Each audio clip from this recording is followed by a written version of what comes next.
நாம் நம் ஜீவிக்கிற தேவனை ஆராதிக்கிறவர்களா இருக்கிறோம். ஆமென்.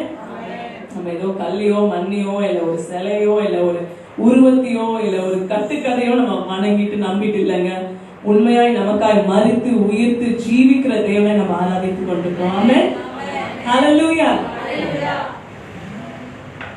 ஆண்டவரை பார்த்து சொல்லலாமா, ஆண்டவரே உம்மால் கூடாதது என்று ஒன்றும் இல்லையப்பா. உம்மால் எல்லாம் கூடும் சுவாமி. உம்மால் கூடாதது ஒன்றும் இல்லை. There is nothing impossible with you, Lord. There is nothing impossible with you. Thank you, Jesus. Thank you, Lord. என் தேவனால் கூடாததொன்றுமில்லை, என் இயேசுவால் கூடாததொன்றுமில்லை, என் தேவனால் கூடாததொன்றுமில்லை, என் இயேசுவால் கூடாததொன்றுமில்லை. ஆண்டவரே எல்லாம் கூட பெரியவர்களே, இந்த நேரத்துல ஆண்டவரை பார்த்து, ஆண்டவரே ஒரு விஷயம் நாங்கள் நம்முடைய பிரசனத்துல வருகிறோம். உங்களுடைய முகத்தை தேடி நாங்கள் வந்திருக்கிறோம். ஆண்டவரே நீர் எங்களோடு இடைப்படுவீராக என்று சொல்லி அவருடைய வார்த்தைக்கு நேரம் இருதயத்தை திறந்து கொடுப்போமா. Lord, you speak to me, Lord. நீங்க என் கூட பேசுங்க ஆண்டவரே என்று சொல்லி ஆண்டவர்கிட்ட கேட்போமா. Thank you, Jesus. Thank you, Lord.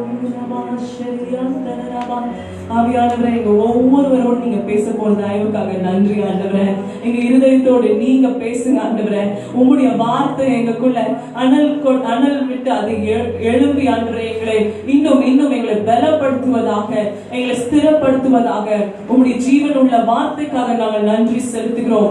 ஆவியானவர் நீர் ஆளுகை செய்வீராக. உங்களுடைய பாதத்துல விழுந்து நன்றி எடுக்கிறோம். இயேசுவின் மூலம் எடுக்கிறோம் பிதாவே. ஆமென். ஆமென்.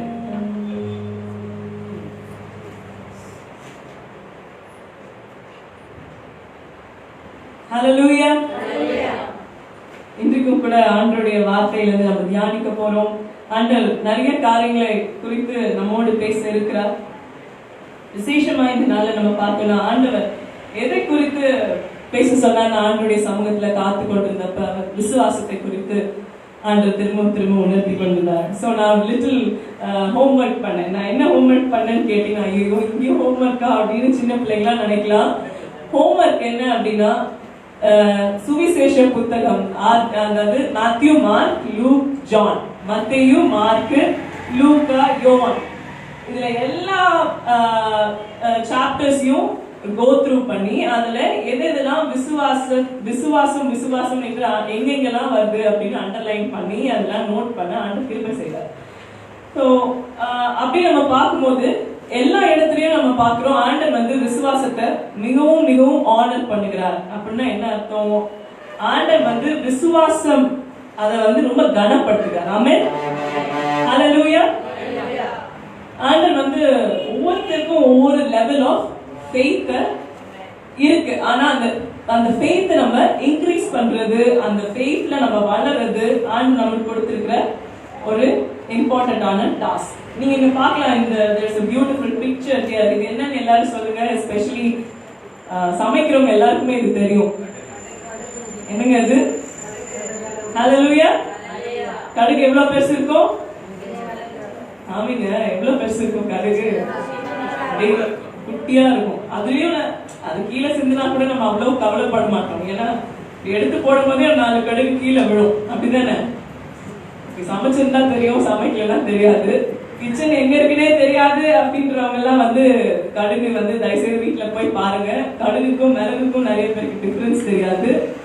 ஓகே, ஸோ இந்த நாள்ல ஆண்டவர் வந்து நம்மோடு பேச விரும்புகிறார். என்ன வசனத்தை நம்ம வாசிக்க போறோம்னா, ஆண்டவர் வந்து சொல்லியிருக்காரு. இந்த 2 இடத்துல நம்ம பார்க்கலாம்.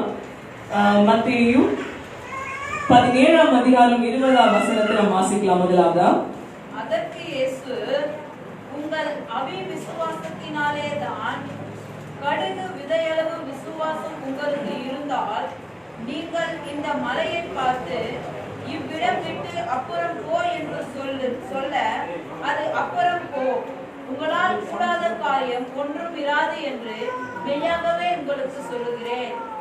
ஓகே, சோ லூக்கா 17ஆம் அதிகாரத்துக்கு திருப்பிக் கொள்ளலாம். 5ஆம் வசனம் 6ஆம் வசனம் யாராவது ஒருத்தர் வாசிங்க. அப்பொழுது அப்போஸ்தலர் கர்த்தரை நோக்கி, எங்கள் விசுவாசத்தை வர்த்திக்க பண்ண வேண்டும் என்றார்கள். அதற்கு கர்த்தர், கடுகு விதையளவு விசுவாசம் உங்களுக்கு உண்டாயிருந்தால் நீங்கள் இந்த காட்டத்தி மரத்தை நோக்கி, நீ வேரோட பிடுங்குண்டு கடலிலே நடப்படுவாயாக என்று சொல்ல அது உங்களுக்கு கீழ்ப்படியும். ஹல்லேலூயா. சோ இந்த ரெண்டு வசனத்துல நம்ம என்ன பார்க்கறோங்க? எந்த அளவு விசுவாசம்? பக்கத்துல இருக்கவங்க பார்த்து சொல்லுங்க, கடுகளவு விசுவாசம் உங்களுக்கு இருக்கா? கடுகளவு. ஹல்லேலூயா. நிறைய தாய்மார்களுக்குலாம் ரொம்ப சந்தோஷம்ப்பா, ஃபைனலா ஏதோ ஒரு கடுகை பத்தி பேசுறாங்க சர்ச்ல.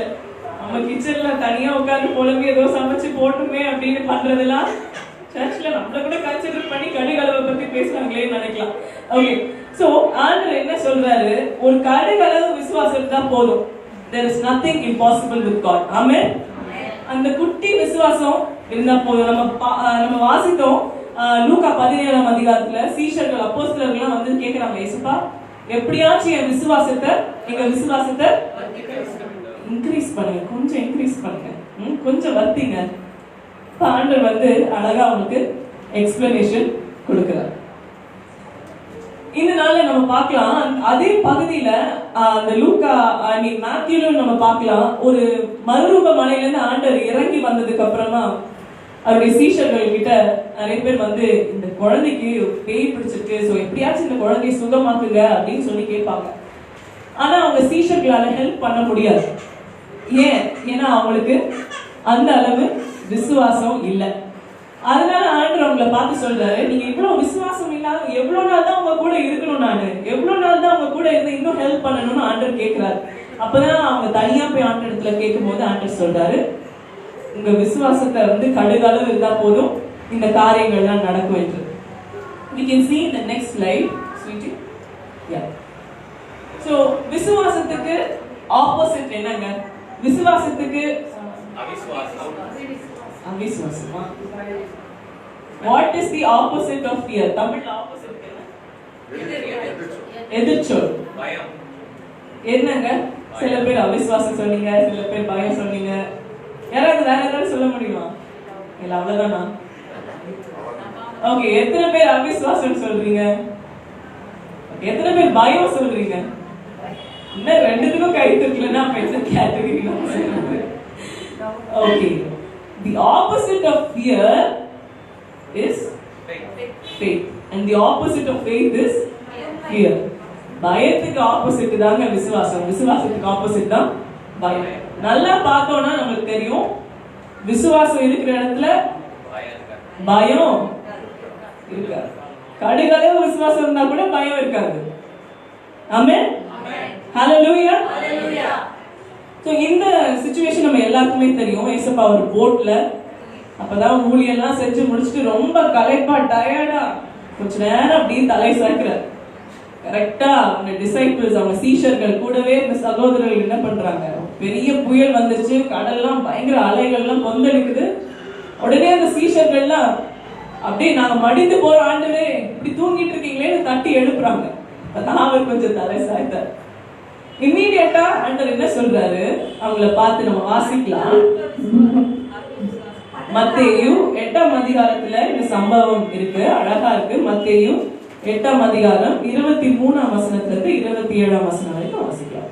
அவர் படவில் ஏறின போது அவருடைய சீஷர்கள் அவருக்கு பின் சென்று ஏறினார்கள். அப்போது படகு அலைகளினால் மூடப்பட்டதால் கடலில் பெருங்காற்று உண்டாயிற்று. அவரோ நித்திரையாய் இருந்தார். அப்பொழுது அவருடைய சீஷர்கள் வந்து அவரை எழுப்பி, ஆண்டவரே எங்களை ரட்சியும், மடிந்து போகிறோம் என்றார்கள். அதற்கு அவர், அற்ப விசுவாசிகளே, ஏன் பயப்படுகிறீர்கள் என்று சொல்லி எழுந்து காற்றையும் கடலையும் அதட்டினார். உடனே மிகுந்த அமைதல் உண்டாயிற்று. ஹல்லேலூயா. என்ன விசுவாசமா இது? அற்ப விசுவாசம். போட்ல போகும்போதுதான் தெரியும் அந்த விசுவாசம் எப்படி இருக்குது. வாழ்க்கை ஒரு ஒரு போட்ல போற மாதிரி தான். நம்ம லைஃபே வந்து ஒரு போட் மாதிரி தான். திடீர்னு ஒரு புயல் வரும்போது ஆண்டவரே ஆண்டவரே எங்க இருக்கீங்க, மடிந்து போறோம், தெரியலையா உங்களுக்கு, ஏன் இப்படி அமைதியா இருக்கீங்க, தூங்கிட்டு இருக்கீங்களா, அமைதியா இருக்கீங்களா, என் கூட பேசுங்க, என் கண்ணீரை பாருங்கன்னு நம்மளும் அந்த சீஷர்கள் மாதிரி தான் பதறி கதறி அழுந்து ஆண்டவரிடத்துல பயங்கரமா என்ன பண்றோம், புலப்புறோம், ஆண்டவர் கேட்கிறோம், இவங்க கிட்ட ஜெபம் பண்ணுங்க, அவங்க கிட்ட ஜெபம் பண்றீங்க அப்படின்னு எல்லாரையும் விடாம கேட்டுக்கொண்டே இருக்கும். அப்படிப்பட்ட ஒரு பதட்டம் நம்ம வாழ்க்கையில் இருந்ததுன்னா ஆண்டவர் நம்மளை பார்த்து என்ன சொல்றாரு, என்ன சொல்றாரு, அற்ப விசுவாசிகளே. சரி, எவ்வளவு கஷ்டமா இருக்குல்ல அந்த வார்த்தையை கேட்கவே. அற்ப விசுவாசிகளே, ஆண்டவர் நம்ம கூட தாங்க இருக்கிறாரு. நிறைய நேரத்துல நம்ம நினைக்கிறோம் ஆண்டவர் அமைதியா இருக்கிறனால அவர் என்ன பார்க்கல, என் ஜபத்துக்கு பதிலே வரல, அதனால ஆண்டவர் இல்ல அப்படின்லாம் நிறைய பேர் நினைச்சுக்கிறாங்க. பட் தி ட்ரூத் இஸ் ஆண்டவர் வந்து உன் விசுவாசம் எப்படி இருக்குன்னு பாக்கல. நான் உன் கூட தான் இருக்கிறேம்மா, உன் கூட உன் போட்ல உன் லைஃப்ல நான் உன் பக்கத்துல தான் இருக்கேன், நான் அமைதியா இருக்கிறேன், ஆனாலும் உன் கூட தான் இருக்கிறேன்னு ஆண்டவர் சொல்றேன். நம்ம கூடவே இருக்க நேசரை நம்ம பார்க்கிறோமா, இல்ல நம்ம சுற்றி இருக்கிற அந்த கொந்தளிக்கிற அந்த சூழ்நிலையை நம்ம பார்க்கிறோமா? இன்னைக்கு நமக்கு ஈஸியா நம்ம சூழ்நிலையை பார்த்து நம்ம சோர்ந்து போயிடும். ஆனா தேவாதி தேவன் நம்மோடு கூட இருக்கிறான்றத அந்த கான்சியஸ், அந்த குட்டி விசுவாசம் நம்ம கூட இருந்துச்சுன்னா, அந்த கடுகளவு விசுவாசம் இருந்ததுன்னா போதுங்க, நம்ம எதை பார்த்தும் பயப்பட மாட்டோம். ஆமென், ஹல்லேலூயா. சொல்றது ஈஸி தாங்க, அந்த சூழ்நிலையில போனாதான் தெரியும் அப்படின்னு மனசுக்குள்ளே நம்ம சொல்லிப்போம். ரைட், இப்ப கூட அப்படிதான் நிறைய பேர் சொல்லிட்டு இருக்கீங்க. பேசுறது ஈஸி, உண்மையா அந்த சூழ்நிலையில போனாதான் தெரியும். திடீர்னு கப்பலோ இல்ல படகோ மூழ்கிற மாதிரி இருந்தா என்ன இருக்கும், பயங்கர பதட்டம். அதுவும் புயல் அடிக்கிற ஒரு சூழ்நிலையில திரும்பி உயிரோட வருவோமா என்னன்னே தெரியாது. இன்னைக்கு கூட நம்ம பாக்குறோம், இந்த திடீர்னு வந்த அந்த கொள்ளை நோய் நிமித்தம் நிறைய பேருடைய படகு மூழ்கி போயிடுச்சு. நிறைய பேரோட லைஃப் ஹோப்லெஸ்ஸா எண்ட் ஆயிடுச்சு.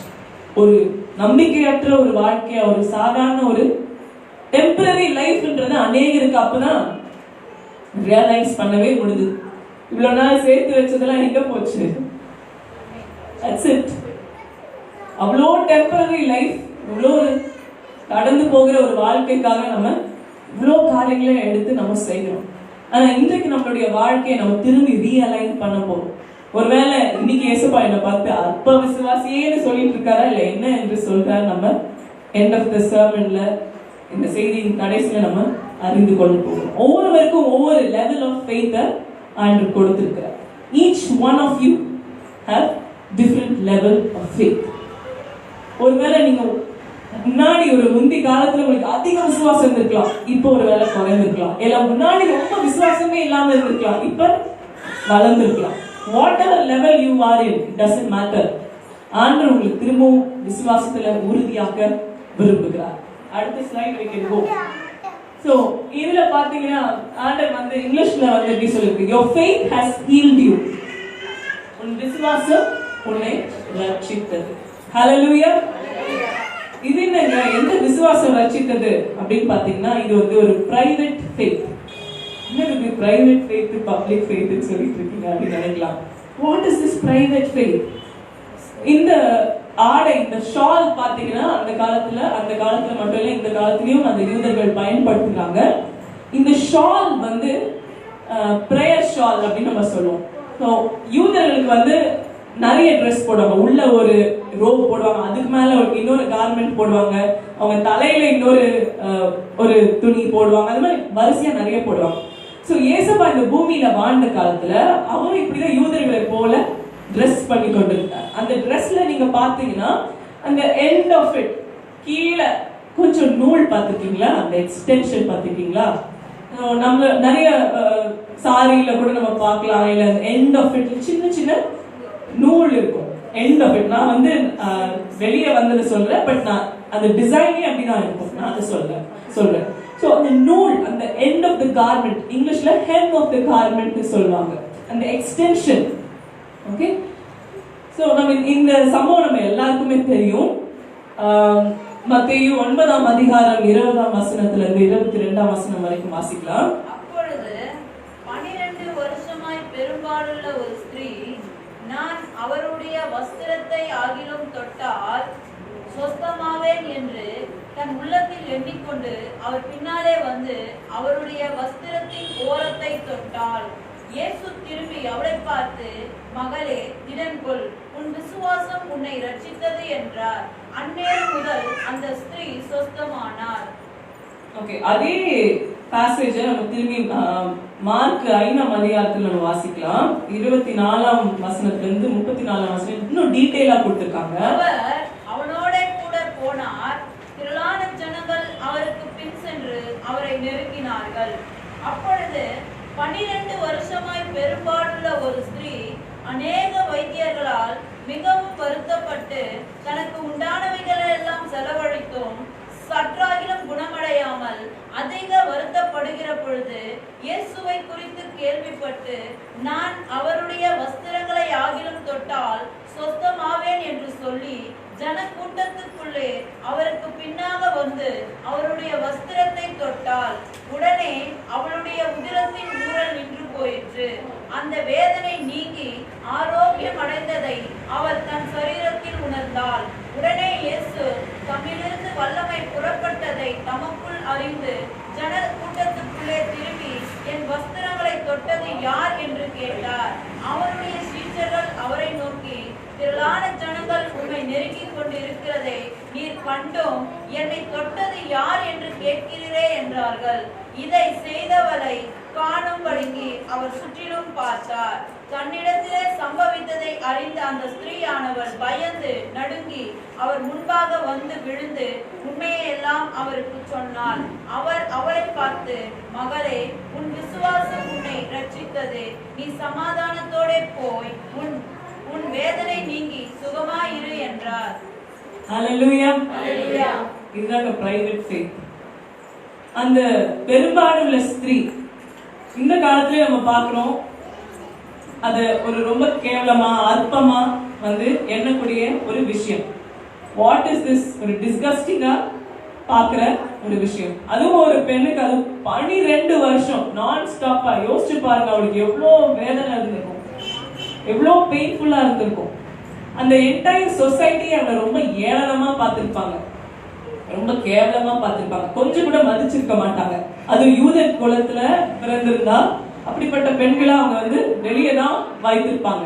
இன்னும் ரொம்ப கல்ச்சுரலா பார்த்தா அவங்கள வந்து ஒரு தீட்டு அப்படின்ற ஒரு தள்ளப்பட்ட நிலைமையில வைத்திருக்கிற அந்த ஒரு ஸ்திரீ தனக்கு உண்டான எல்லா ஆஸ்தி அந்தஸ்து எல்லாவற்றையும் போய் எந்தெந்த டாக்டர், நம்ம பாஷையில சொல்லணும்னா ஊர்ல இருக்க எல்லா டாக்டர் கிட்டயும் ட்ரீட்மெண்ட், ஆனா சுகம் கிடைக்கல. எல்லா இடத்துலயும் ட்ரை பண்ணிட்டேங்க, இதுக்கு மேல என்னால முடியல. Everything is gone. என்கிட்ட இருந்த சொத்து எல்லா ஐஸ்வர்யத்தையும் இழந்து எல்லாவற்றையும் நான் இழந்துட்டேன், இனி எனக்கு வேற வழியே இல்லை அப்படின்ற ஒரு கண்டிஷனுக்கு அந்த ஸ்திரீ தள்ளப்படுறாங்க. அந்த பெண்ணுக்கு வேற வழி இல்லை. அவங்க வீட்டுல இருக்கவங்க கூட அவளை ஏற்றுக்கொண்டிருப்பாங்களா நம்ம சொல்ல முடியாது, எந்த நிலைமையில இருந்தாங்கன்னு தெரியல. அப்படிப்பட்ட ஒரு சூழ்நிலையில தனியா இருக்கிறப்ப அவள் இருதயத்துல அவளுக்கு ஒரு எண்ணம். என்ன எண்ணம் வந்துச்சு? எப்படியாச்சு ஏசப்பாவுடைய அந்த அவர் போட்டிருக்காரு அந்த கார்மெண்ட், அவர் போட்டிருக்காரு அந்த ஆடையில அந்த ஒரு வஸ்திரத்தின் ஓரம் அந்த எட்ஜ், அந்த ஒரு நூலை நான் தொட்டுட்டா கூட போதும், எனக்கு சுகம் வந்துடும். எப்படிங்க அந்த விசுவாசம் வந்துச்சு? அது போய் யார்கிட்டயும் சொல்லல, எந்த டாக்டர் கிட்டயோ இல்ல ஃப்ரெண்டு கிட்டயோ ஃபேமிலி யார்கிட்டயும் சொல்ல, ஒரு பிரைவேட் ஃபெய்த். நம்ம இருதயத்துல நிறைய நேரத்துல அப்படி நினைப்போம், எப்படியாச்சு இந்த காரியம் நடந்ததுன்னா எப்படியாச்சு இயேசுப்பா இந்த ஜெபத்தை கேட்டுருவார், அப்படி நமக்கு எல்லாருக்குமே ஒரு ஆசைகள் வாஞ்சைகள் விருப்பங்கள். இந்த பெண் கூட அப்படிதான், எப்படியாச்சும் ஆண்டவர் எனக்கு சுகத்தை கொடுத்துருவாரு, என் பிரச்சனை எப்ப அவர்கிட்ட நான் சொல்ல முடியாது. ஒருவேளை ஒரு குருடனோ இல்ல ஒரு சப்பானியோ அவன் சொல்லலாம், எனக்கு பார்வை அடைய வேண்டும், எனக்கு கால் நடக்க வேண்டும், ஆனா என் பிரச்சனையை நான் ஆண்டவர்கிட்ட சொல்லவே முடியாது, எனக்கு அவ்வளவு பெரிய பிரச்சனை இருக்கு. ஆனா எப்படியாச்சும் அவருடைய வஸ்திரத்தின் ஓரத்தையாச்சும் நான் தொட்டுட்டா நான் சுகமாயிருவேன் அப்படின்னு ஒரு வைராக்கியம், ஒரு விசுவாசம் அவருடைய இருதயத்துல இருந்தது. ஆண்டவர் சுத்தி நிறைய பேர் இருந்தாங்க. அவர் ஒரு பப்ளிக் ஃபிகர். அப்ப நிறைய பேர் ஃபேன் ஃபாலோவர்ஸ் வந்துருவாங்க, சுத்தி நெருக்கி கொண்டே இருப்பாங்க. நிறைய பேர் அவர் தொட்டுட்டு தான் இருந்தாங்க, நிறைய பேர் அவர் இடிச்சுட்டு பக்கத்துல நின்று கொண்டு இருந்தாங்க. அவருடைய டிசைபிள்ஸ், அவருடைய சீஷர்கள்லாம் அவரை சுற்றி தான் இருந்தாங்க. ஆனா இந்த பெண் மாத்திரம் அந்த சுகத்தை பெற்றுக்கொள்கிறார். எப்படிங்க இது சாத்தியம்?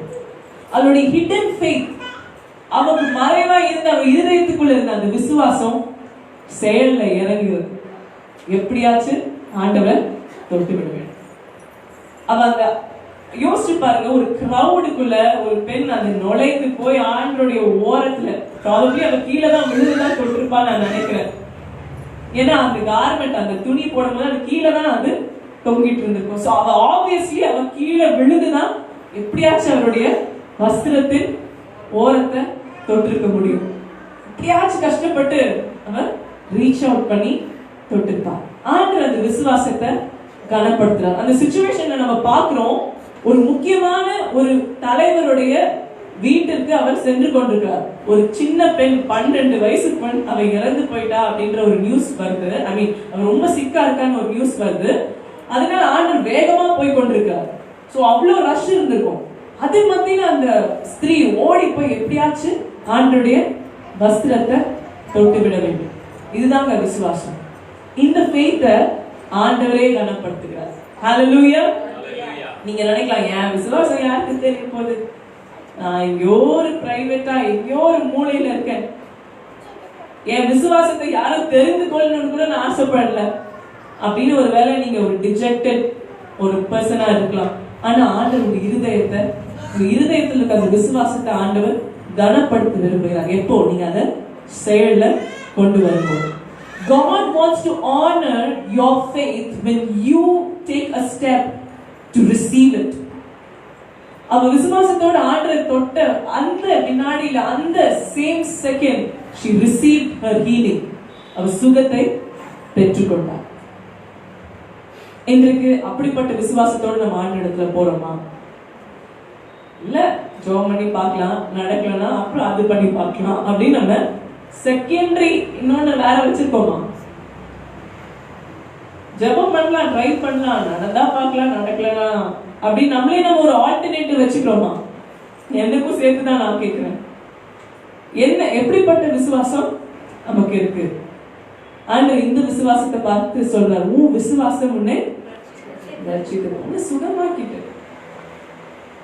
God honors our faith. ஆண்டவர் சொல்லிக்கலாம், நான் உன்னை சுகமாக்கிட்டேன்னு சொல்லிக்கலாம். அப்படி சொல்லல. உன் விசுவாசம் மகளே, உன் விசுவாசம் மகளே உன்னை ரட்சித்தது, உன்னை சுகமாக்கிட்டு. நீங்க சுகமா இருக்கணும்னா உங்க விசுவாசம் முக்கியம். ஹல்லேலூயா, ஹல்லேலூயா சொல்லுங்க. ஏன் விசுவாசம் ரொம்ப முக்கியம்? என்ன சுகப்படுத்துறதுக்கு ஏன் விசுவாசம் ரொம்ப முக்கியம்? ஹல்லேலூயா. ஆண்டவர் செய்வார், ஆண்டவர் செய்வார் என்று நீங்க வெறும் வாயினால சொல்லிட்டு அந்த செயலை இறங்கலனா ஒண்ணுமே நடக்காது. ஓகே, இந்த ஸ்திரீ அப்படி செஞ்சனால அவளுக்கு உடனே சுகத்தை பெற்றுக்கொண்டார். எல்லாருக்கும் முன்னாடி ஆண்டவர் அப்படிப்பட்ட ஒரு காரியத்தை கூப்பிட்டு அவளை ஆனர் பண்ணுகிறார். எத்தனையோ பேர் அவரை தொட்டு கொண்டுதான் இருந்தாங்க, எத்தனையோ பேர் அவரை நெருக்கி கொண்டுதான் இருந்தாங்க. ஆனா விசுவாசத்தோட ஆண்டரை தொட்டனாலதான் அவருக்கு சுகம் கிடைச்சு. இன்னைக்கு கூட ஜப ஆலயத்துக்கு நிறைய பேர் வருவாங்க. ஆனா விசுவாசத்தோடு யார் கேட்டு ஆண்டரிடத்துல பெற்றுக்கொள்ள போறாங்கன்றது ஆண்டவருக்கு நல்லாவே தெரியும். நிறைய பேர் ஆண்டவரே ஆண்டவரே சொல்லுவாங்க. நிறைய பேர் இயேசுவை சுத்தி தான் இருந்தாங்க. ஆனா அந்த ஒரு ஸ்திரீ மாத்திரம் தான் சுகத்தை பெற்றுக்கொள்ள வேண்டும் என்று விசுவாசத்தோடு ஆண்டவரை தொட்டார். ஆண்டவருடைய அந்த கார்மெண்ட், அந்த எண்ட் ஆஃப் த அந்த நுனி, அந்த அந்த வஸ்திரத்தின் ஓரத்தை தொட்டார். இன்றைக்கு ஆண்டவர் நமக்குள்ளேயே நமக்குள்ளேயே வந்து அவர் வசிக்கிறார். எவ்வளவு பெரிய பாக்கியம் யோசிச்சு பாருங்க. பிசிக்கலா ஆண்டவரை நம்ம பார்க்க முடியலன்னா கூட அவர் நமக்குள்ளேயே ஜீவிக்கிற தேவனா இருக்கிறார். ஆமென். எத்தனை பேர் விசுவாசிக்கிறீங்க இயேசுப்பா எனக்குள்ள ஜீவிக்கிறார்? ஹல்லேலூயா.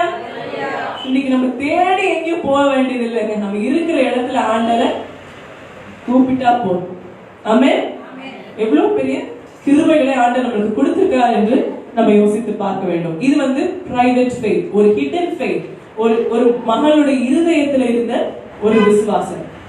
அடுத்த ஒரு விசுவாசம் எல்லாரையும் விசேஷமா ஏசப்பாவையே வந்து வியக்க செய்த ஒரு விசுவாசம். இதுல பார்க்கலாம், ஆண்டவர் சொல்லியிருக்கிறாரு, இஸ்ரவேலுக்குள்ளும் நான் இப்படிப்பட்ட விசுவாசத்தை காணவில்லை. வாவ்! ஏசப்பாவோட வாயிலிருந்து இப்படி ஒரு அப்ரிசியேஷன், ஒரு போற்றுதலை பெற்றுக்கொண்ட ஒரு யாருங்க? அப்போஸ்தலனா இல்ல சீஷனா? பரிசேயனா? சதிசேயர்களா? நூற்றுக்கு ஒரு புறஜாதி, ரோமன் செஞ்சுரியன், ஒரு ஹீதன்.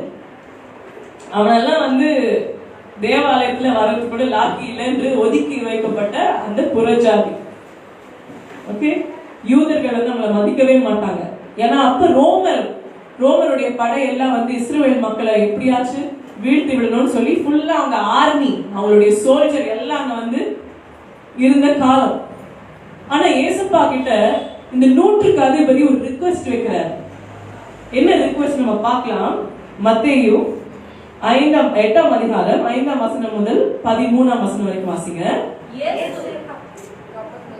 வாசிங்க, ஒருத்தர் வாசிங்க. நூற்றுக்கு அதிபதி ஒருவன் அவரிடத்தில் வந்து, ஆண்டவரே, வேலைக்காரன் வீட்டிலே திமிர்வாதமாய் திருந்து கொடிய வேதனைப்படுகிறான் என்று அவரை வேண்டிக் கொண்டான். அதற்கு இயேசு, நான் வந்து அவனை சொஸ்தமாக்குவேன் என்றார். நூற்றுக்கு அதிபதி பிரதியுத்தரமாக, ஆண்டவரே, இது என் வீட்டுக்குள் பிரவேசிக்க நான் பாத்திரன் அல்ல. ஒரு வார்த்தை மாத்திரம் சொல்லும், அப்போது என் வேலைக்காரன் சொஸ்தமாகும். ஹல்லேலூயா, ஹல்லேலூயா, ஹல்லேலூயா. என்ன இந்த நூற்றுக்கு அதிபதி கேக்குறாரு? யாருக்கு கேக்குறாரு? கவனிச்சீங்களா இல்லையா? ஓகே, திரும்பி வாசிங்க, லவுடா வாசிங்க கொஞ்சம். இயேசு கப்பர்நகூமில் பிரவேசித்த போது நூற்றுக்கு அதிபதி ஒருவன் அவரிடத்தில் வந்து, ஆண்டவரே, என் வேலைக்காரன் வீட்டிலே திமிர்வாதமாய் கிடந்து கொடிய வேதனைப்படுகிறான் என்று அவரை வேண்டிக் கொண்டார். அதற்கு இயேசு, நான் வந்து அவனை சொஸ்தமாக்குவேன் என்றார். நூற்றுக்கு அதிபதி பிரதியுத்தரமாக, ஆண்டவரே, நீர் என் வீட்டுக்குள் பிரவேசிக்க நான் பாத்திரன் அல்ல.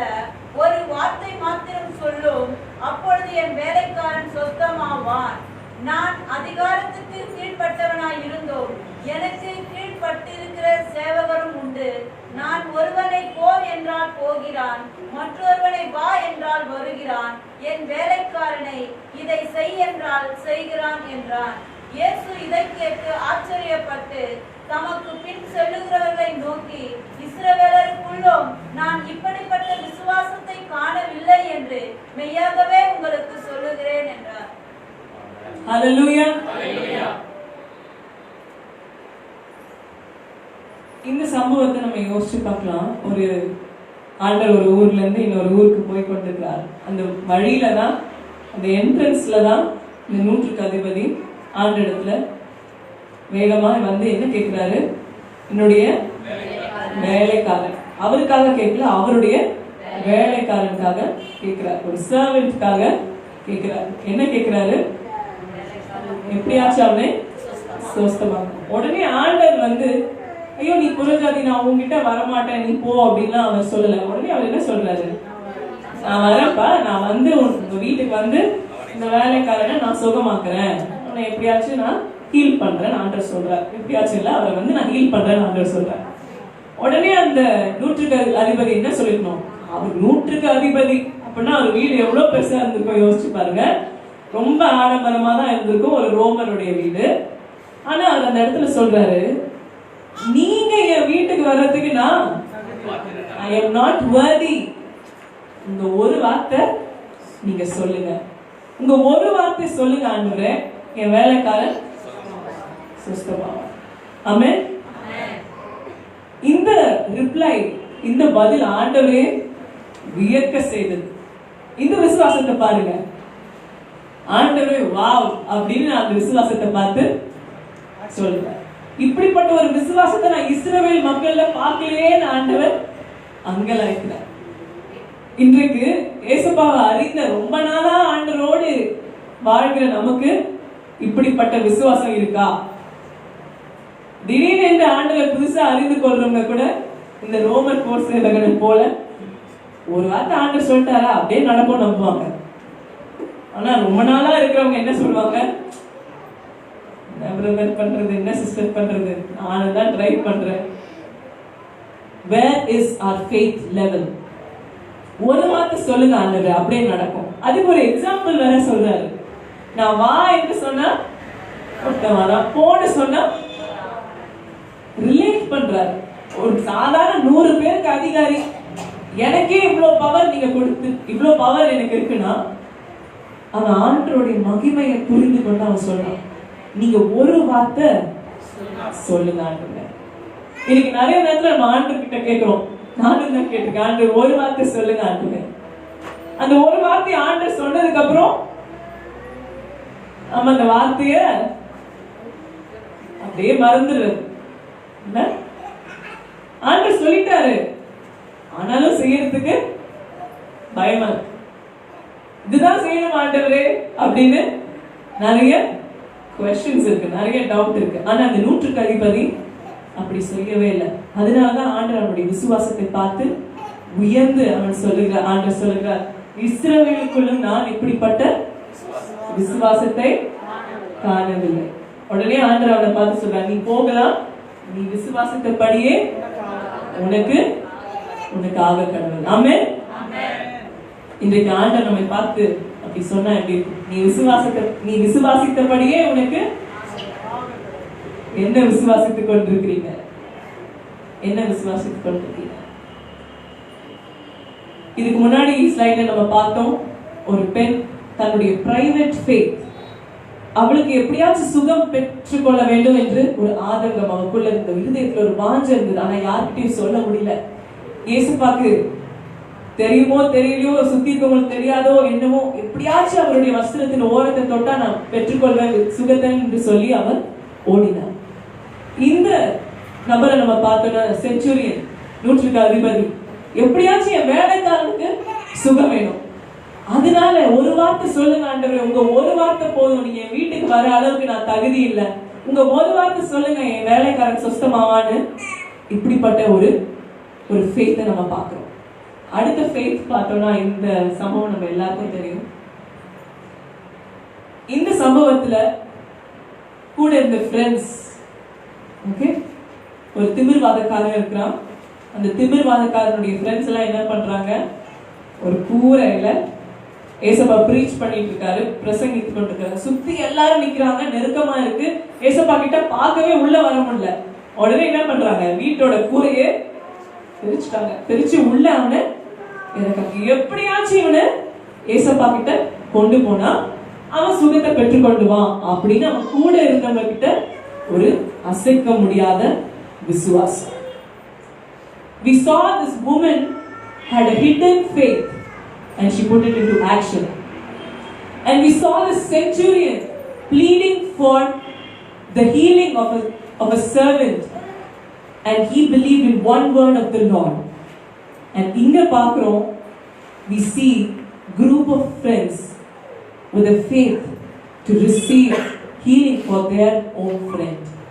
எப்படியாச்சும் என் நண்பருக்கு சுகத்தை பெற்றுக்கொள்ளணும், எப்படியாச்சும் எங்க கூட இருக்கிற இந்த திமிர்வாதக்காரனாய் பேரலைஸ்ட் ஃப்ரெண்ட், படுத்த படுக்கையா இருக்கானே, இப்படியே இருக்கிறானே, இவனுக்கு எப்படியாச்சும் சுகத்தை வாங்கி கொடுத்துடணும்னு சொல்லி அந்த இடத்துல இப்படிப்பட்ட ஒரு விசுவாச செயலை அவங்களுடைய நண்பர்கள் செய்கிறாங்க. அதுல ஏசப்பா சொல்ற அவர்களுடைய விசுவாசத்தை கண்டு, ஹல்லேலூயா ஹல்லேலூயா ஹல்லேலூயா, ஏசப்பா நம்மளுடைய விசுவாசத்தை பார்க்கிறவராய் இருக்கிறார். ஆமென். இந்த அதிகாரத்தை நம்ம வாசிக்கலாம். மார்க் 2ஆம் அதிகாரம் 1ஆம் வசனத்திலிருந்து 12th verse வரைக்கும் வாசிக்கலாம். சில நாட்களுக்கு பின்பு அவர் மறுபடியும் கப்பர்நகூமுக்கு போனார். அவர் வீட்டில் இருக்கிறார் என்று ஜனங்கள் கேள்விப்பட்டு உடனே வாசலுக்கு முன்னும் நிற்க இடம் போகாதபடிக்கு அநேகர் கூடி வந்தார்கள். அவர்களுக்கு வசனத்தை போதித்தார். அப்பொழுது 4 பேர் ஒரு திமிர்வாதக்காரனை சுமந்து கொண்டு அவரிடத்தில் வந்தார்கள். ஜனக்கூட்டத்தின் நிமித்தம் அவருக்கு சமீபமாய் சேரக்கூடாமல் அவர் இருந்த வீட்டின் மேற்கூரையை பிரித்து திரும்பாக்கி திமிர்வாதக்காரனை கிடக்கிற படுக்கை இருக்கினார்கள். இயேசு அவர்கள் விசுவாசத்தை கண்டு திமிர்வாதக்காரனை நோக்கி, மகனே, உன் பாவங்கள் உனக்கு மன்னிக்கப்பட்டது என்றார். அங்கே உட்கார்ந்திருந்த வேத பாரகரில் சிலர், இவன் இப்படி தேவதூஷணமும் சொல்லுகிறது என்ன? தேவன் ஒருவரே இன்றி பாவங்களை மன்னிக்கத்தக்கவர் யார் என்று தங்கள் இருதயங்களில் சிந்தித்துக் கொண்டிருந்தார்கள்.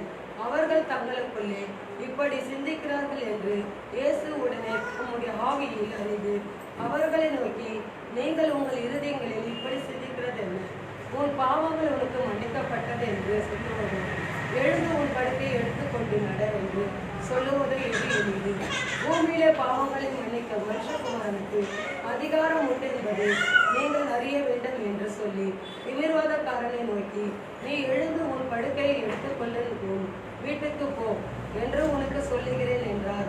உடனே அவன் எழுந்து தன் படுக்கையை எடுத்துக்கொண்டு எல்லோருக்கும் முன்பாக போனான். அப்போது எல்லோரும் ஆச்சரியப்பட்டு, நாம் ஒரு காலம் இப்படி கண்டதில்லை என்று சொல்லி தேவனை மகிமைப்படுத்தினார்கள். ஹல்லேலூயா. இங்க நண்பர்கள் ஒருவனுக்கு உதவி செய்யும்படிக்கு இயேசுவின் மேல விசுவாசம் வைத்தார்கள். நம்ம கூட இருக்கிறவங்க ரொம்ப ரொம்ப முக்கியங்க.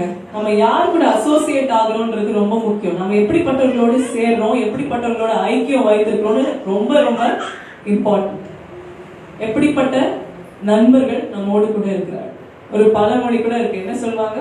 நண்பன் யாருன்றது நீ சொல்லு, அப்புறம் நீ யாருன்னு நானு சொல்றேன். Simple. Tell me who your friend is and I tell you who you ஆர்னு சொல்லுவாங்க. இன்னைக்கு இப்படி விசுவாசத்தை உறுதிப்படுத்துகிற, விசுவாசத்தை கட்டி எழுப்புகிற நண்பர்கள் நம்ம வாழ்க்கையில இருக்கிறாங்களா? Question 1. இருக்கிறாங்களா? அப்படி இல்லைன்னா அப்படிப்பட்ட நண்பர்களை நம்ம அசோசியேட் ஆக வேண்டும். ஓகே, சில பேர்கிட்ட நம்ம போனோம் எப்பயும் ரொம்ப பாசிட்டிவ் வைப் இருக்கும் அப்படின்னு சொல்லுவாங்க. ஓகே, அது உலக பிரகாரமான ஒரு வார்த்தையில சொல்லணும், பாசிட்டிவ் வைப் அப்படின்னு. உங்க கூட பேசினாலே சந்தோஷமா இருக்கு, உங்களை பார்த்தாலே அவ்வளவு மகிழ்ச்சியா இருக்கு, எப்பயும் சிரிச்சுட்டே இருக்கீங்களே, எப்பயும் மகிழ்ச்சியா இருக்கீங்களே, எப்பயுமே என்கரேஜ் பண்றீங்களே அப்படின்னு சொல்லுவாங்க.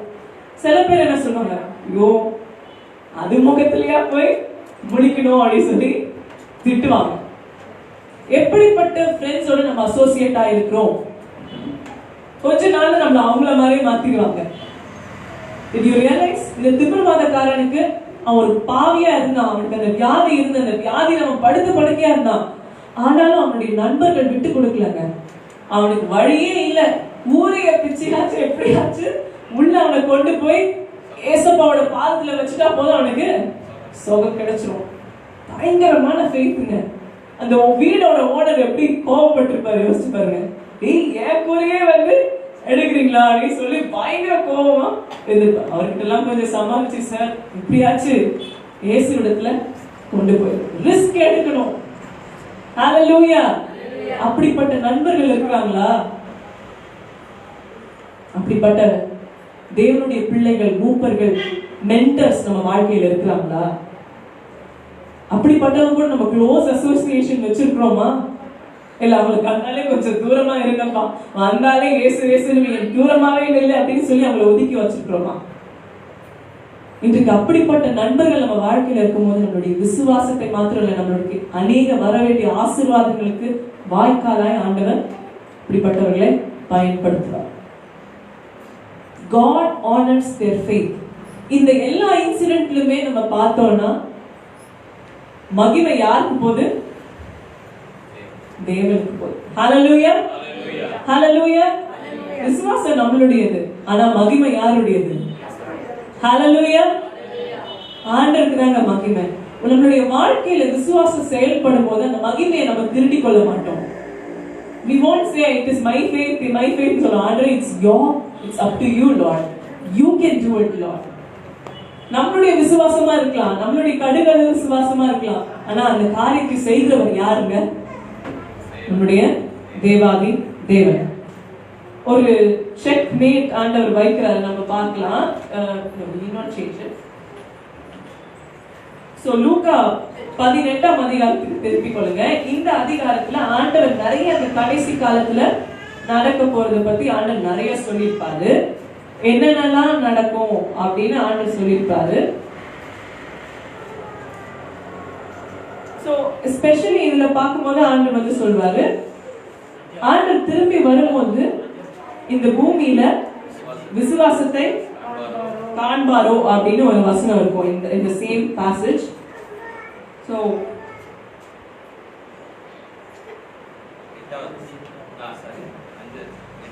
சீக்கிரத்திலே அவர்களுக்கு நியாயம் செய்வார் என்று உங்களுக்கு சொல்லுகிறேன். ஆகிலும் மனுஷகுமாரன் வரும்போது பூமியிலே விசுவாசத்தை காண்பாரோ என்றார். அந்த வசனத்தை திரும்பி வாசிங்க. லூக்கா 18ஆம் அதிகாரம் 8ஆம் வசனத்துல சீக்கிரத்திலே அவர்களுக்கு நியாயம் செய்வார் என்று அவர்களுக்கு சொல்லுகிறேன். ஆகிலும் மனுஷகுமாரன் வரும்போது பூமியிலே விசுவாசத்தை காண்பாரோ என்றார். ஹல்லேலூயா, ஹல்லேலூயா. இந்த வசனத்தை எல்லாரும் கவனிச்சீங்களா? திரும்பி இயேசுப்பா வரப்போறாரு. அவர் திரும்பி வரும்போது பூமியிலே நம்ம எங்க இருக்கோம்? பூமியில இருக்கோமா? எங்க இருக்கோம்? பூமியில தானே இருக்கோம். ஆண்டவர் சொல்றாரு, திரும்பி வரும்போது விசுவாசத்தை அவர் காண்பாரோ என்று ஆண்டவர் கேட்கிறார். விசுவாசம் இருக்கா? What is this? சரி, இவ்வளவு நேரம் நம்ம விசுவாசத்தை பத்தி பேசணும். விசுவாசம்னா என்ன? Final question. இவ்வளவு எக்ஸாம்பிள்ஸ் நம்ம பார்த்தோம். ஓகே, நீங்க டெஃபினிஷன் ஆனா உங்களுக்கு விசுவாசம்னா என்னன்னு சொல்லுங்க. பிராக்டிகலா ஃபெய்த்னா என்ன சொல்லுங்க? நம்பிக்கை, முழு நம்பிக்கை. ஓகே, வேற எக்ஸாம்பிள் சொல்லுங்க. ஆண்டவரால செய்ய முடியாது எதுமே எல்லாவற்றையும் செய்யணும் செய்வாரு அப்படிங்க. கர்த்தரால் எல்லாம் செய்ய முடியும். Blind faith, blind belief. தமிழ்ல தமிழ்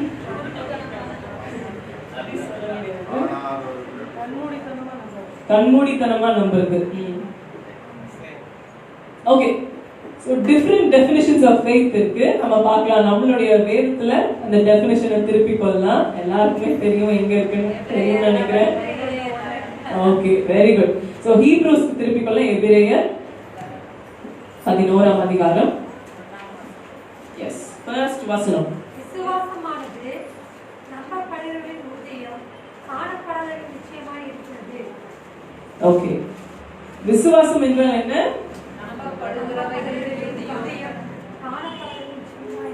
ஹalleluya. நான் பார்க்கல, ஆனா அது நடக்கும் நான் நம்புறேன். ஆமென். இன்னைக்கு அப்படிப்பட்ட விசுவாசம் நமக்கு இருக்கா? I don't see anything, but still I believe. நம்ம சொல்ல முடியுமா? திருப்பி சொல்ல முடியும். எல்லாரும் சொல்ல முடியும். அப்படிதானே? ஏன்னா நீங்க எல்லாம் விசுவாசிகள். ஹalleluya. நம்ம எல்லாம் ஆண்டவர் விசுவாசிகள் கூப்பிடுறாரு. இப்பதான் புரியுதா? ஓட்டா விசுவாசியா அப்படின்னு நீங்க நினைக்கலாம். இதாங்க விசுவாசி. நீங்க நம்புறீங்க பாத்தீங்களா? டைரக்டா உங்களால பார்க்க முடியல, ஆனாலும் நீங்க நம்புறீங்க. அதுதான் ஆண்டவர் விசுவாசம் என்று சொல்றார். ஒருவேளை இவ்வளவு பெரிய பெரிய காரியங்கள் என் வாழ்க்கையில நடக்கலையே அப்படின்னு நீங்க நினைச்சிட்டு இருக்கலாம். ஆனா உங்களுக்கு கடுகு அளவு விசுவாசம் இருந்தா போதும். மலையை பார்த்து பெயர்ந்து போ நீங்க சொன்னீங்கன்னா அது அப்படியே உங்க வாழ்க்கையில நடக்கும். Hallelujah.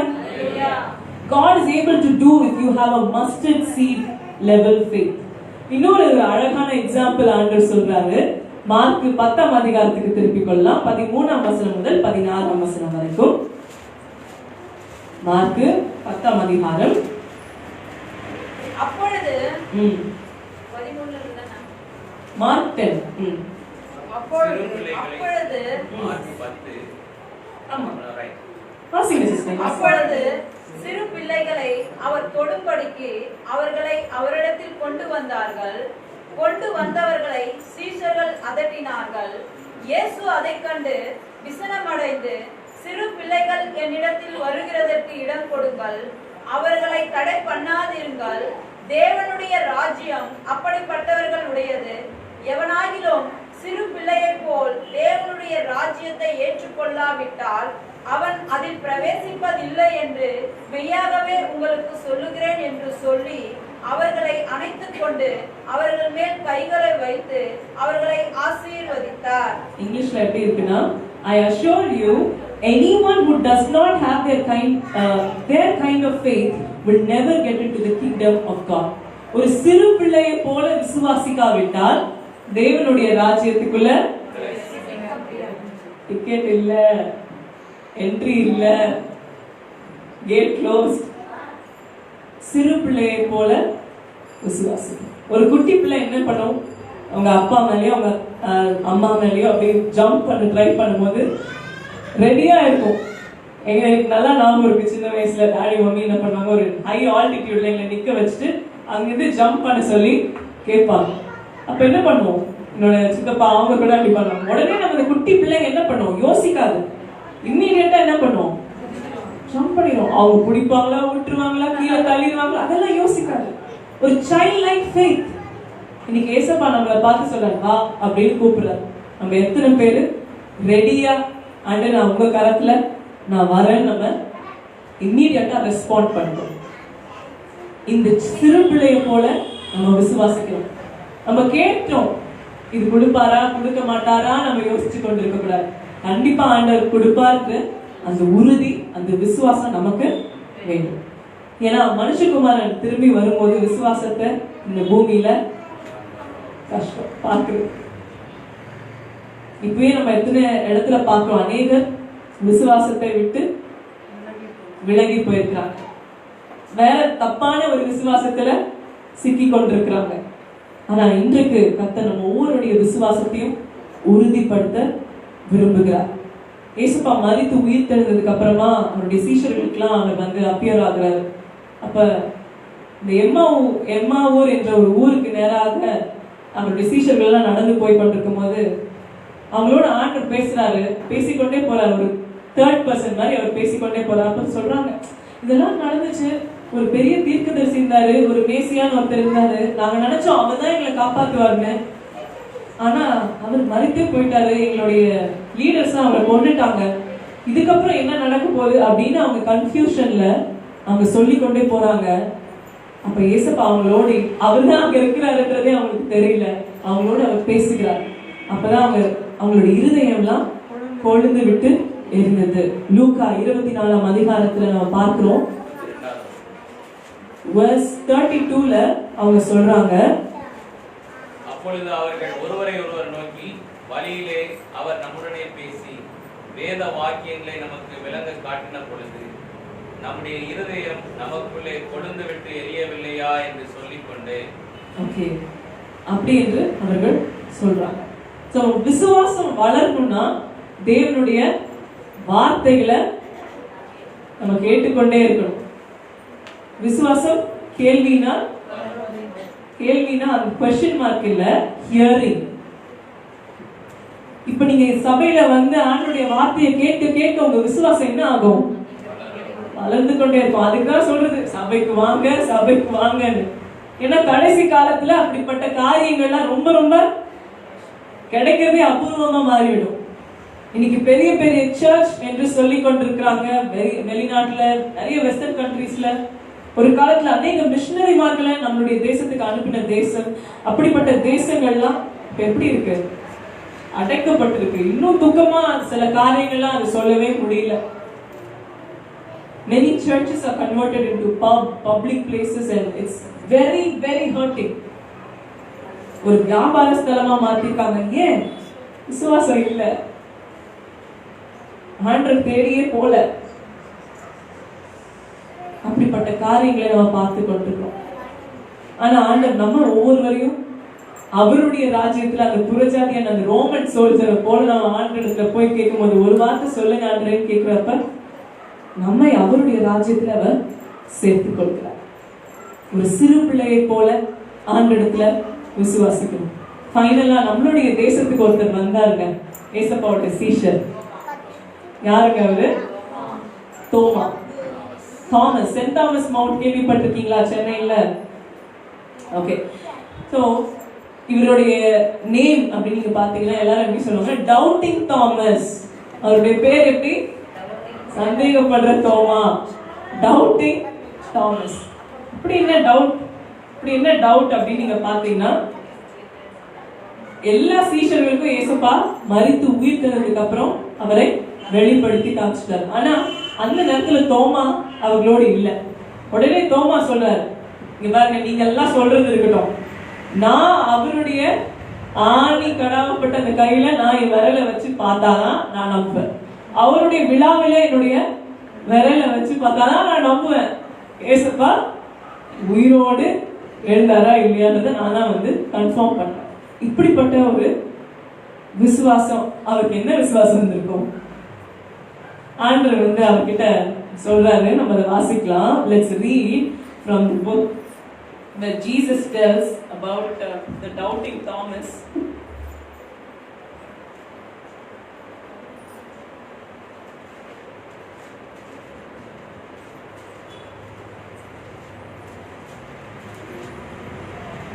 Okay, இந்த யோவான் 20ஆம் அதிகாரம் 24ஆம் வசனம் முதல் 31ஆம் வசனம் வரைக்கும் திருப்பிக் கொள்ளலாம்.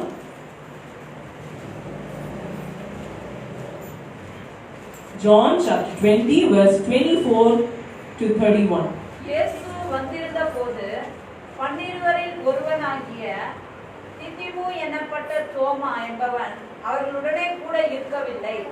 மற்ற சீஷர்கள் கர்த்தரை கண்டோம் என்று அவனுடனே சொன்னார்கள். அதற்கு அவன், அவருடைய கைகளில் ஆணிகள் உண்டான காயத்தை நான் கண்டு அந்த காயத்திலே என் விரலை இட்டு என் கையை அவருடைய விழாவிலே போட்டால் ஒழிய விசுவாசிக்க மாட்டேன் என்றான்.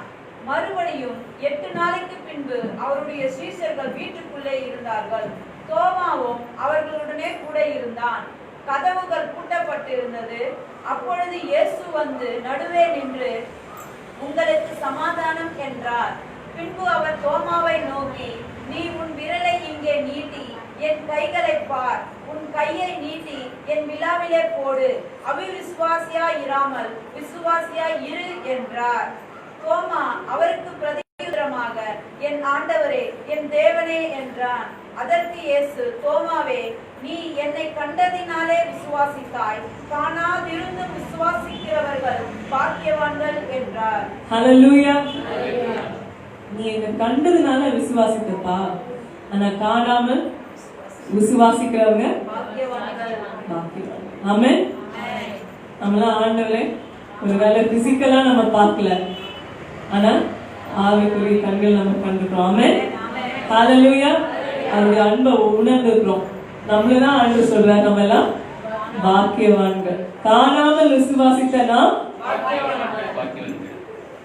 கேட்கலையே, நீங்களாம் யாரு?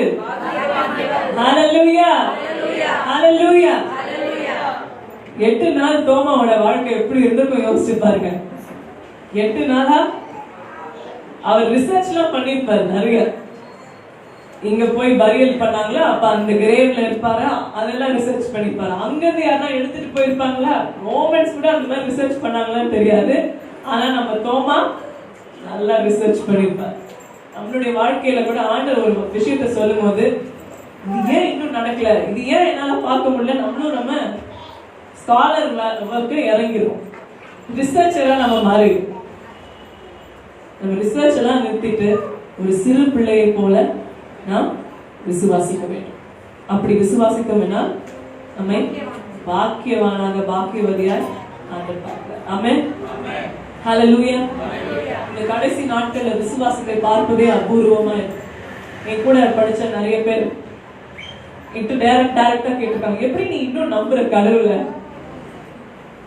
பிரேயர் செல் எல்லாம் வருவாங்க, சூப்பரா பாடுவாங்க, எப்படி நீ இன்னும் இயேசு நம்பிட்டு இருக்க?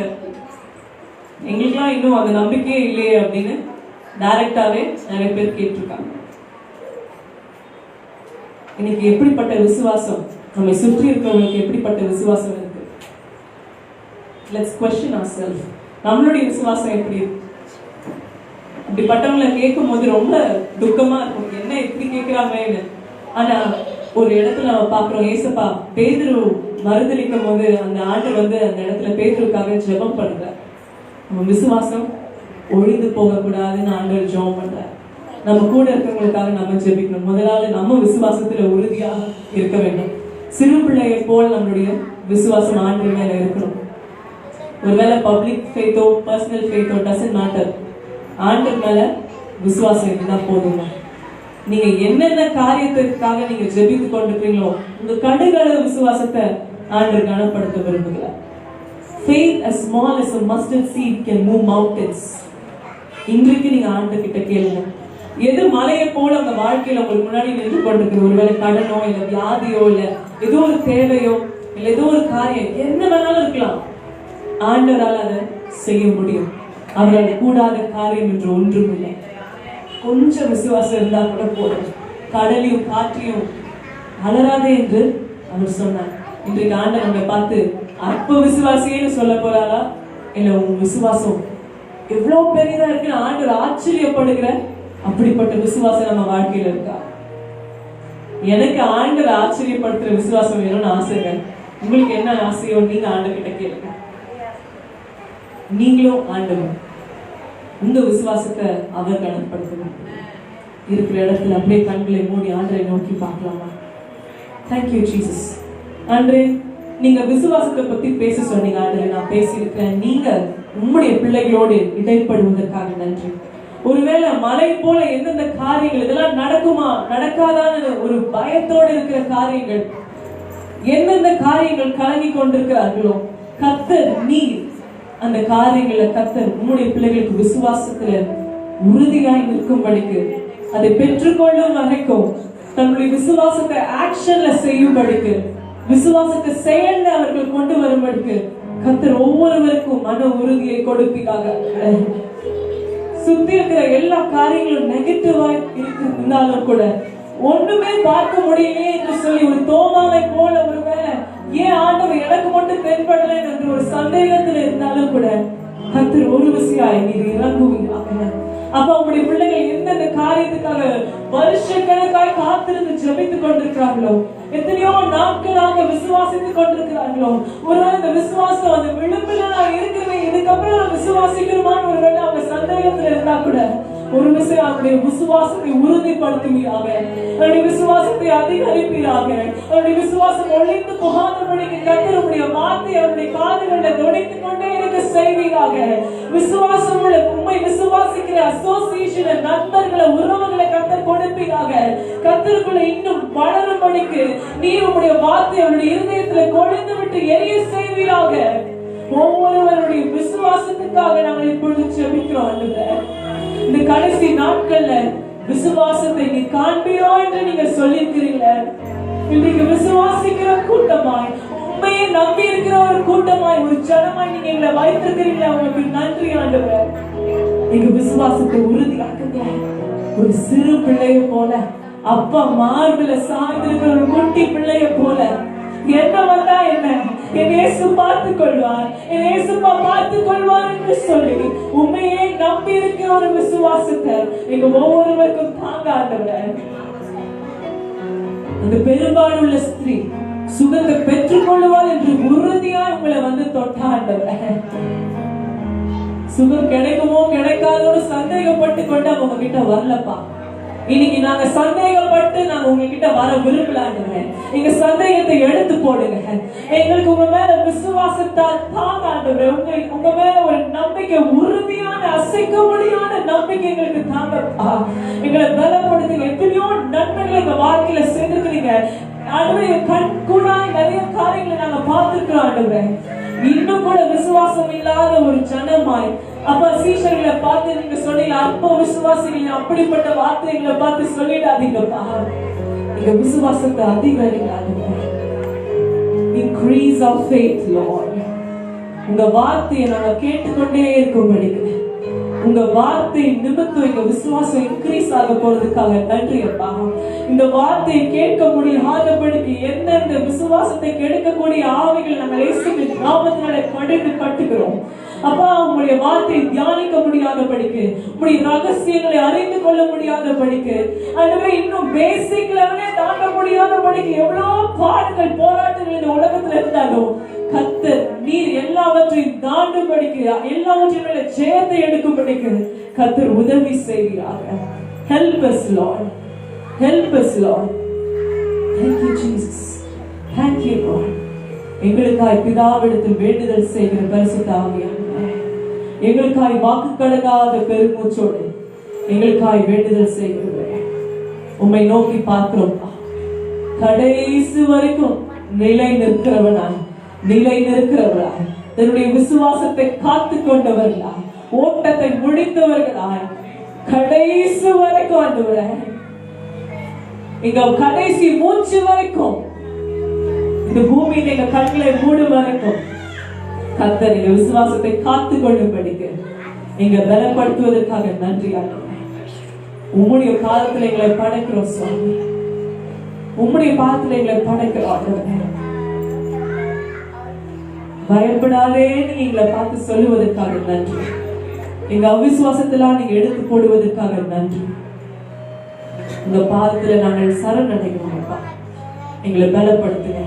எந்தெந்த காரியத்துக்காக உங்களுடைய பிள்ளைகள் விசுவாசத்தோடு இந்த நேரத்துல கேட்கிறார்களோ அந்த காரியத்தை அவர்களுக்கு வாய்க்க செய்வீராக. உம்முடைய நாமத்தின் மகிமைக்காக என்னென்ன காரியம் நீங்க கேட்கணுன்றீங்களோ இப்போ ஆண்டவர் கிட்ட கேளுங்க. விசுவாசத்தோடு கேளுங்க. கொடுப்பாரா கொடுக்க மாட்டாரா டவுட்டோட கேட்காதீங்க. ஆண்டவர் எனக்கு கண்டிப்பா இந்த காரியத்தை தருவார் என்று விசுவாசத்தோடு கேளுங்க. ஆண்டவர் அப்படியே அந்த காரியத்தை வாய்க்க செய்வார். உங்களுடைய எல்லா சூழ்நிலைகளை கர்த்தர் மாற்றுவார். எல்லா வலிகளை வேதனைகளை அவர் நீக்குவார். எல்லா பயங்களை அகற்றி போடுவார். கேளுங்க. Ask God right now that to give you the faith to stand and receive it. அதை பெற்றுக்கொள்ளும்படிக்கு கேளுங்க. Thank you Jesus, thank you Lord. இருதயத்தை பார்க்கிற தேவன் அவர். அன்றைக்கு அவருடைய விசுவாசத்தை கண்டார், அவர்களுடைய விசுவாசத்தை கண்டார். இன்றைக்கு நம்மளுடைய விசுவாசத்தை பார்க்கிறார். நம்மளுடைய விசுவாசத்தை அவர் பார்க்கிறார். Thank you Jesus. ஆண்டவரே, இங்க இருக்க ஒருவர் கூட ஒரு நாளும் அவருடைய விசுவாசத்தை துளைத்து விடாதபடிக்கு கர்த்தர் ஒவ்வொருவரையும் உறுதியாக்குவீராக, பலப்படுத்துவீராக. ஒவ்வொரு ஆத்மாவும் இம்பார்ட்டன்ட் ஆண்டவரே. ஒவ்வொரு சின்ன பிள்ளைகளிலிருந்து பெரியவர்களுக்கு வரைக்கும் முக்கியம் ஆண்டவரே. ஒவ்வொருத்தருடைய விசுவாசத்தை கர்த்தர் நீர் உறுதியாக்கினதுக்காக நன்றி. இன்னும் வளரும்படிக்கு எங்களுக்கு உதவி செய்யுங்க. வருகிற நாட்கள்ல இந்த வருஷத்துல நாங்கள் விசுவாசிக்க இல்லாததையும் இருக்கிறவைகளை போல அழைக்கிற தேவனிடத்திலிருந்து பெற்றுக்கொள்ளும்படிக்கு கர்த்தர் நீர் எங்களுக்கு சுதந்திரமாய் கொடுப்பதற்காக நன்றி. எஸ் லார்ட் ஜீசஸ், இப்ப நாங்க கேட்கிறோம் ஆண்டவரே. எஸ் லார்ட், அப்பா உங்ககிட்ட நாங்க உறுதியா நாங்க கேட்கிறோம்.